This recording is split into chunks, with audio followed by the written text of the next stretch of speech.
बारामती आणि राहुरी पोटनिवडणुकीत कोण बाजी मारणार? एक्झिट पोलची आकडेवारी समोर.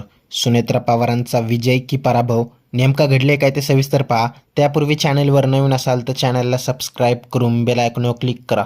राज्यातील राहुरी आणि बारामती विधानसभा मतदारसंघात 23 एप्रिल 2026 रोजी पोटनिवडणूक झाली. राहुरीमध्ये एकूण 56% तर बारामतीमध्ये 58% मतदारांनी मतदानाचा हक्क बजावला. राहुरी मतदारसंघाचे भाजपचे आमदार शिवाजी कर्डिले यांचं निधन झाले. तसेच राज्याचे उपमुख्यमंत्री व बारामती मतदारसंघाचे आमदार अजित पवार यांच्या निधनानंतर या दोन्ही मतदारसंघातील जागा रिक्त होती. भाजपकडून राहुरी मतदारसंघासाठी दिवंगत शिवाजी कर्डिले यांचे पुत्र अक्षय कर्डिले, तर बारामती मतदारसंघासाठी राष्ट्रवादी काँग्रेसकडून उपमुख्यमंत्री सुनेत्रा पवार या उमेदवार होत्या. राहुरीमध्ये भाजप विरोधात विरोधी पक्षाकडून म्हणजेच राष्ट्रवादी काँग्रेस शरदचंद्र पवार पक्षाकडून गोविंद मोकाटे यांना उमेदवारी देण्यात आली होती. बारामतीमध्ये कुठल्याच मोठ्या पक्षाने उमेदवार दिला नव्हता. रुद्र रिसर्च अँड ॲनालिटिक्स या संस्थेने राहुरी आणि बारामती मतदारसंघात थेट ग्राउंडवर जाऊन मतदारांचा कल जाणून घेण्याचा प्रयत्न केला.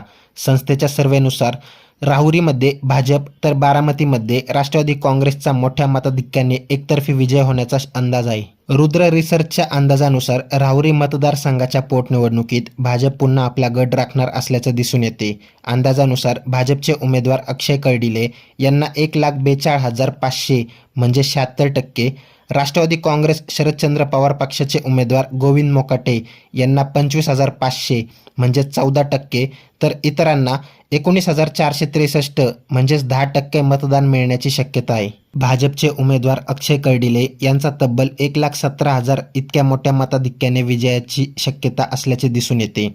अक्षय कर्डिले यांच्यासोबत स्वर्गीय शिवाजी कर्डिले यांची असणारी सहानुभूती, माजी आमदार प्राजक्त तनपुरे यांची निवडणुकीतून माघार व कार्यकर्त्यांचा भाजपच्या बाजूने असलेला कल, विरोधात तुल्यबळ उमेदवार नसणे, विखे पाटील कुटुंबियांचा असणारा पाठिंबा या कारणांमुळे अक्षय कर्डिले यांच्या विजयाची एकतर्फी शक्यता आहे.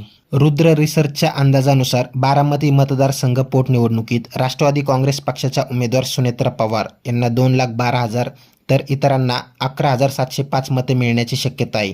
सुनेत्रा पवार यांचा 2,07,000 इतक्या मोठ्या मताधिक्याने विजय होण्याची शक्यता आहे.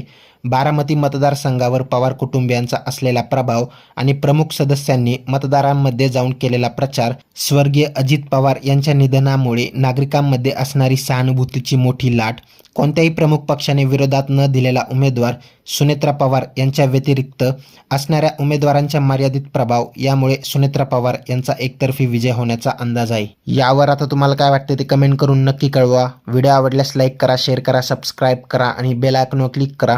तसेच आमच्या फेसबुक पेजवर नवीन असाल तर सत्य मराठी या फेसबुक पेजला फॉलो नक्की करा. धन्यवाद.